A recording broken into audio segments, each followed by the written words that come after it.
Jurassic World is coming to life in Atlanta as some of the largest dinosaurs known to man take over the Fernbank Museum of Natural History. Yeah, the world's largest dinosaurs is a new exhibit which just opened last week. Good day, Atlanta's Paul Milliken is there live this morning. Paul, feeling a little shorter than usual. You know what? This is really appropriate because your sense of humor is extinct. Oh. Oh, so funny. Thank you very much. And I was going to say, Buck, that we're seeing so many of your family members here at this exhibit, including this guy right here that looks like, I mean, you're a direct descendant of whatever this is right here, making me feel, like I said before, very insignificant as I stand underneath a dinosaur. And you know what? We human beings, we think we're so big and bad, but this exhibit will change your perception on that. This is world's largest dinosaurs. It just opened at the Fernbank Museum of Natural History, and it is fascinating. We've been chatting this morning with Dr. Tony Martin, a paleontologist from Emory. Great to see you. Great to see you. So this is a fascinating exhibit. Explain a little bit about the concept behind it. So basically, you're introducing all of us to these creatures that we didn't even know existed. These are massive.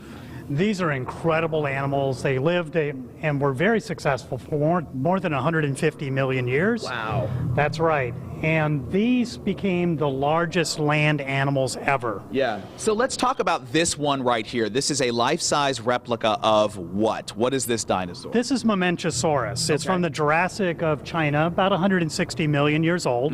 This is a relatively small sauropod, believe it or not. Yeah. Only about 13 tons. Oh my God. So some sauropod dinosaurs, like Argentinosaurus, that's right here at Fernbank, for instance, those might have been as much as 40 or 50 tons. Wow, and I asked you before, I said, you know, we see movies like Jurassic Park and Jurassic World, and we have so much misinformation about dinosaurs. What do you think we're going to learn here? What will people be surprised about when they're here? I think what's going to surprise people the most is the scale. Yeah. Because in movies, you think, well, that's just a movie. They just made that up. Right. This is not made up. Yeah. These animals were 40 to 50 tons or more, and they left huge tracks on the landscape. They left all sorts of other things that we wouldn't have wanted to step in, for instance. But they really changed their landscapes, and they were an evolutionary force on this earth. Yeah, they are really incredible. And by the way, Blaze, if you would just show the heart back there, that is the heart of a Mamenchisaurus. I mean, that's the size of a small child, and that's just the heart that was beating inside. It really is incredible. And you said before, I mean, these existed for millions of years, and the amazing thing is a lot of these animals, or at least most that we know of now, they were herbivores, right? They were vegetarians. As far as we know, they were all herbivores. Now, they might have been, some of them I would say would be accidental insectivores.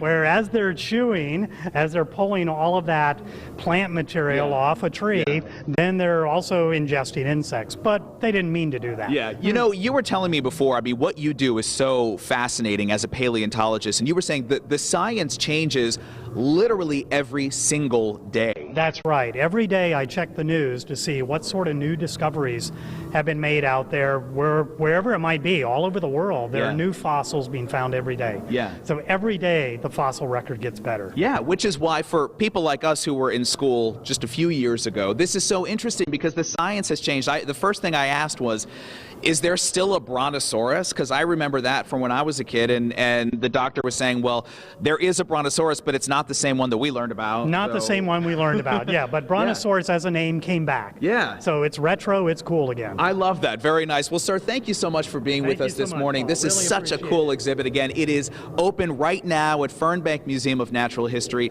And one last thing, I got to show you this because, you know, I didn't realize that a lot of what we're learning in this exhibit is really still relevant today. For example, do you see this big tube right here of salad? This was 1 hour's worth of food for a big dinosaur.